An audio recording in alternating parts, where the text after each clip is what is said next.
Introducing the 2009 Methamphetamine Dealer Car of the Year. The VP Commodore. Show you some of the features. It's got plenty of room inside when you're cruising with your mates. My dog to be there.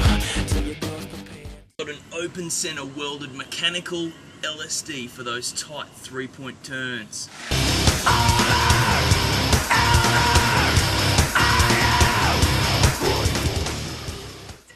It's great for when you're moving someone else's furniture. Shake your ass. Watch yourself. Or hiding shit in the boot. Go, go, go, go, go. And it's made in Australia, so it's built tough.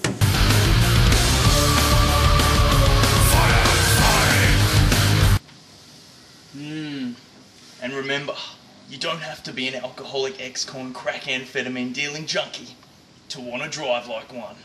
Been taking abuse and insistence into the wall, and it's pain I